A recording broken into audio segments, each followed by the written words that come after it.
I'm going to show you some ne'er-do-wells.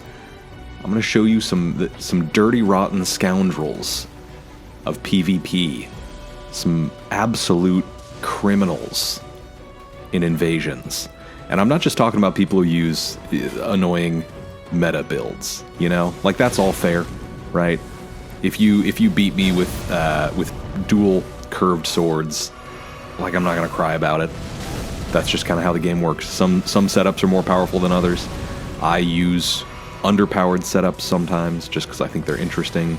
But here, what I'm about to show you is a straight up miscreant of PvP, of invasions. It's a level 160 build. It's a bleed build. It's strength, it's faith, it's arcane. What do you want from me? It's just a bleed build. I've got a bunch of multi-hit talismans set up on it. Millicent prosthesis, wingsword insignia, you know the drill. And I made this build because I had a build at 160 that I wasn't really doing anything with, so I spent some time turning it into a real monster.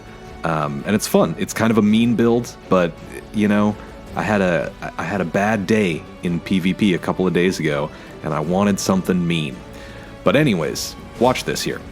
So we've got Rosalind coming back. Previously it said that she was the host of fingers. Now it says she's a furled finger. I think that's because she was using like a trick mirror. I think, but maybe there's some other, there's some other bullshit going on here. But anyways, I'm getting chased down by the real host. He's got a twin blade on, which means a pretty easy parry. I hit the parry right here, and then I get hit with something right there, right as I go for the riposte. And my riposte does 0 damage to him. And I don't know why that is, but then take a look at this. Rosalind is using the Serpent Hunter like a machine gun. This is an old exploit. This has been around since at least like patch 1.05, and she has the audacity to point down at me. Anyways, it's an old exploit. I thought they had patched it out. Here's another kind of weird thing that happens.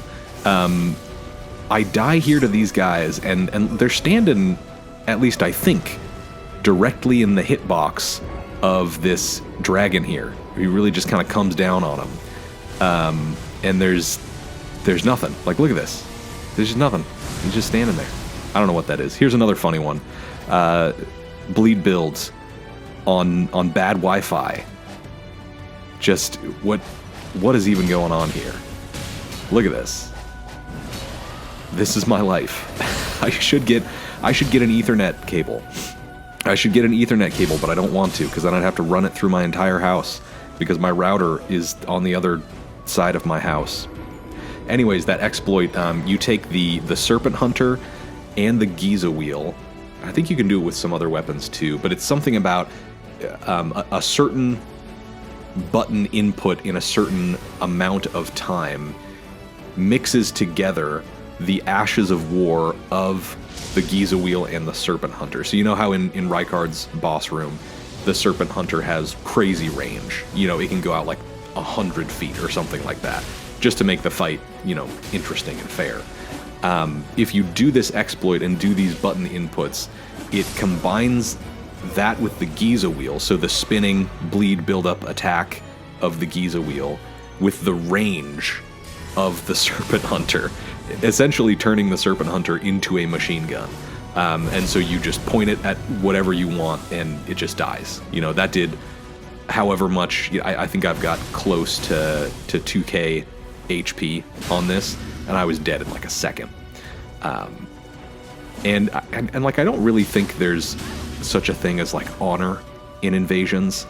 Like, if I'm an invader, I am your opponent. I'm just like any other enemy in the level, and so I expect people to use whatever kind of tricks they have at their disposal to fight me. I don't think that's, I would never, like I said, I would never like complain about someone beating me fair and square. But using an exploit like that, I think, is beyond the pale. Especially because, like, they were kind of kicking my ass. Like, you didn't need to do that. I got a parry on this guy. But I had burned, I think, pretty much all of my flasks If they had just ganged up on me normally, like, it wouldn't have mattered. But anyways, this is a bleed build, and it's so much fun. I get it now. I get why people do bleed builds. At level 160 as well, there's enough levels to go around that you can do some pretty fun and interesting stuff. And I have this guy in New Game Plus as well. And in New Game Plus, you get so many runes for everything that you can max upgrade lots of different weapons. And so that's what I've been doing with this build, right? I'm trying out dual curve swords because sometimes I just get absolutely destroyed by dual curve swords. And I just wanted to feel it.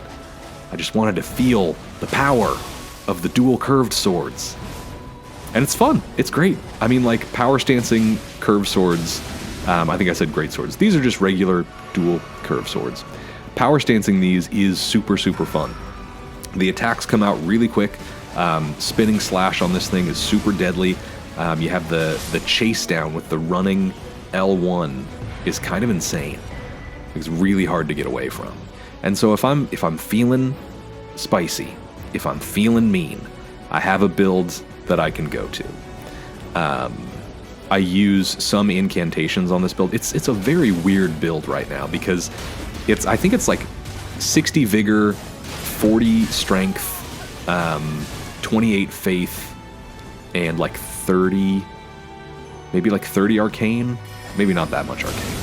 It's pretty light on the arcane actually, because this was my my Terror Knight build, so it was very much like strength and faith focused, so that I could do Grail's Roar and use that debuff.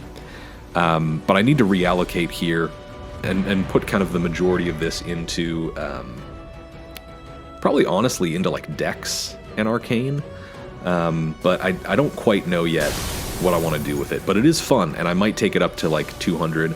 And this honestly might be, I might make a version of this build for the DLC.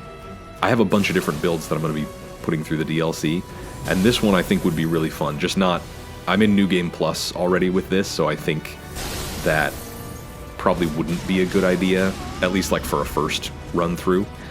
So, you know, I might see, it probably doesn't need to be level 160 to kind of get everything that I want out of it, but, you know, it'll be kind of close to that. You did it! She did it! Nice! I'm just recording something real quick, so I'll be done in just a second. I'm just recording something, so I'll be done in just a second. Oh, you're good, no worries. But I've been doing I've been streaming a Taunter's Tongue run on my YouTube channel here. Just kind of, you know, taking a build through the game, getting invaded a bunch, PvP, fighting people. And we've been using the Twin Blade on that, which kind of got me thinking more about like multi-hit builds, because the Twin Blade is fun. Like, I had never used it really in any Elden Ring playthrough before.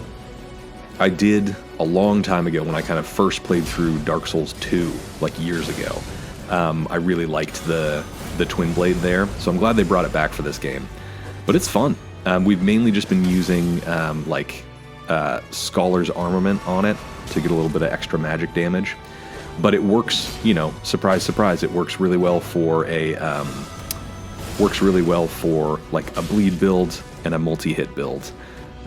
Because with the amount of arcane that we have, we build up that bleed status effect pretty quick. And with those talismans that we're using, I mean, we're getting off pretty crazy damage, even with like a little kind of chase down like that. Yeah, I mean, look at that. We're stacking up the points pretty quick. So anyways, this is a fun build. I like using it. This guy was fun to fight. He, I think, is doing a Taunter's Tongue run as well, because there were never any like phantoms or blues or anything that got summoned. So it's just me and him, and he's got, I think, like probably like a strength faith build. He's got Lion's Claw on a straight sword, which I'll always respect. It's an insane thing to put on a straight sword, but like, he caught me with it a couple of times, so I can't complain. You can see me trying and failing several times to hit anything with Bloodflame Talon. That's a tough one to hit.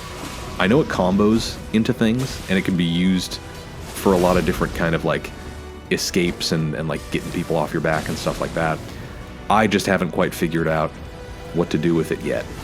But this was a super fun fight, and then after I die, we get the quintessential, the all-time fan favorite, the salty run back. I think I invaded this guy back to back, actually. There was no like time in between, like I just, invaded another world and he was right there. So we get a little bit of a rematch, and here I switch over to the Mirai Executioner Sword. Because again, you can kind of see my stats and like the setup that I have there. We've got all of those talismans there to increase the, You good?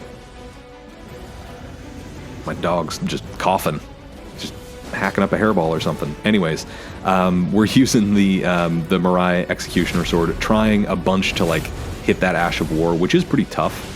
I think it's probably easier if you're not locked on, and you try and predict where they're going to be. Just like the last video, we're making predictions. I'm not really doing a whole lot of that here. I'm just sort of doing 0 IQ greatsword gameplay, which sometimes, hey, you know what? Sometimes that's just what you need. You got to have no thoughts in your smooth little brain, and you're just swinging the biggest sword that you can find, and it works. Like, you can try to be the most like tactical person in the world when it comes to invasions, and that's good. Like, that'll help you win a number of invasions.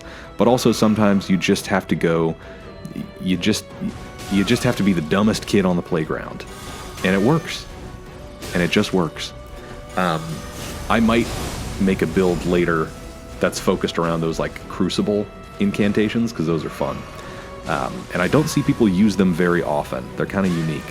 But anyways, here we go. Mirai Executioner Sword, 1500 damage, 0 IQ, infomercial.invasions.com. That's the video.